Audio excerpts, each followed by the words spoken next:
to another Looney Tunes commentary. If this is your first time on the channel, consider subscribing as it helps out the channel, and give this video a like if you do like it. So this is a commentary for Puss N Booty, released in 1943. It's the 418th in the series, and it's directed by Frank Tashlin. You can find this on the Looney Tunes Gone Collection Volume 4 DVD set, and it contains a Jerry Beck audio commentary there, which I do encourage you to listen to. It's in high definition on HBO Max. It's also in the public domain, and it's actually the last short in the public domain by Warner Brothers. So every cartoon from now on is going to be under copyright. So, but as we see a pair of legs here, which is a Tashlin trait, welcome my good friend Austin Kelly. Say hi. Of course, I'm back for the Tashlin, as I always am. Great cartoon, scripted 10 months before its December 1943 release. It was scripted in February of 43. Really fun cartoon, big influence on the Tweety and Sylvester series. It was even remade as one of the Tweeties, as we'll get into later. But yeah, get hyped. This is a really good one. Oh yeah, absolutely.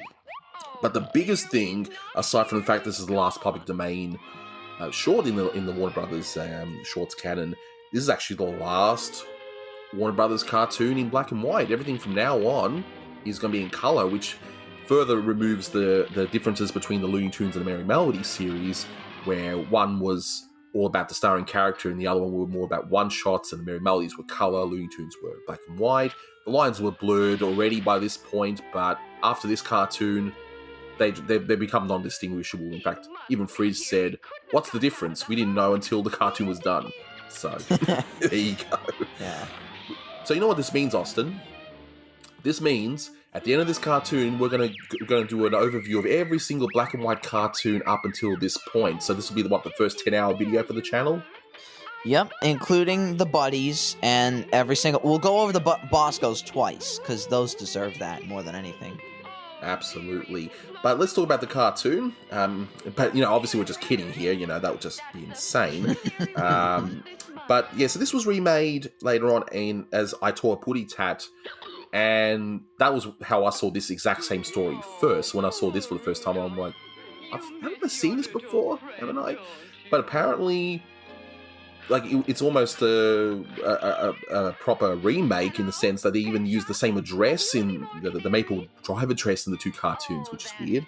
But they probably just use the same storyboards, I would think.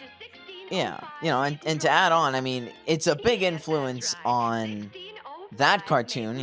People call it a remake. I think it definitely is a remake. But it's also a big influence on the Tweety and Sylvester series overall. You might think, no, it's just a typical, cat and bird cartoon. They do a lot of these. Columbia did some. But you look at these little subtle touches, and they even remade it as one of the earliest Tweeties. It had a big influence on the series. Freeling, of course, who also like to do this wonderful touches. And here's Powerhouse. This excellent, I think this is Art Davis animation. Great fun scene. Love Powerhouse. 1943 was the first year where you'll hear the Powerhouse song and all the Raymond Scott music in the Looney Tunes, and Stalling loved the heck out of it. So you'll hear it in this one, Greetings Bait, Hiss and Makeup, Porky Pig's Feet, all kinds of cartoons. He really loved that stuff. Absolutely. And the cat that was, how he was, Rudolph was pacing backwards and forwards and everything, that was pretty much Austin, waiting and waiting for Tashlin to come back to the studio to do his commentaries. That's pretty much what he's like to a T there. And I don't blame him. I mean, revisiting these Tashlins again, I'm more in love with them than ever.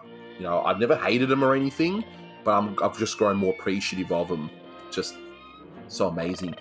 So, between this one and I Tore a Putty Tat, I mean, which would you prefer? I mean, I probably should know the answer, but which one would you say is better and why?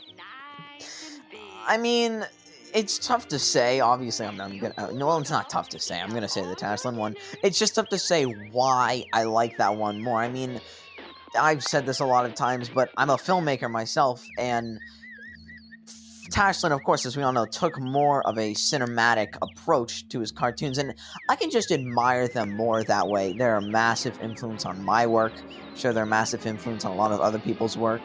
Although I will say, I Tore a Putty Tat, that one made me laugh more. And I will say the addition of the bulldog in that one is really funny.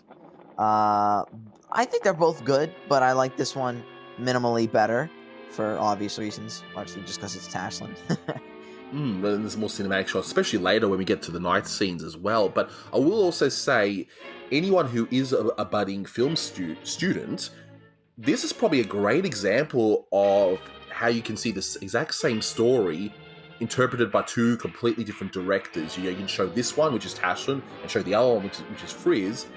Both are competent, both are funny, but both are different, but they tell the same story. And I think that's an excellent way to... I think that should be in like some film schools, and then because they're both shorts, it won't take up too much time either. Mm-hmm. That's what I think anyway. But I mean, and speaking of cinematic, I love the opening titles as well, because it actually felt like a Hollywood movie of the time. It was just the black and white titles, like just little touches like that. Just well, that was all that was on Tashlin's mind. And going back to the cinematic approach he took, I mean, it really stands out from the other cartoons, the way he angles the camera and the way he'll cut in between shots, because the other directors, especially Friz Freleng, who's very relevant here because he remade this cartoon, he took it and crafted it into something of his own a few years later. The other directors just approached cartoons not so much as films, and they did approach them as films, but they were just setting the stage for these really strong, really funny characters to interact and to try to get laughs out of the people in the theater, and that's all they were trying to do. But Tashlin, he does that, but he's also trying to make it feel like a genuine film, because of course that's what he's really trying to do. And especially, I mean, I'm sure he liked doing these cartoons, but I'm sure he preferred doing live action more. And in the case of Porky Pig, I mean, he hated that guy.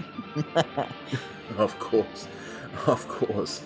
But yeah, so like I said, end of an era. As we wrap up the last black and white short, we're going to now get into the full color era, which is interesting, and I'm going to kind of miss it.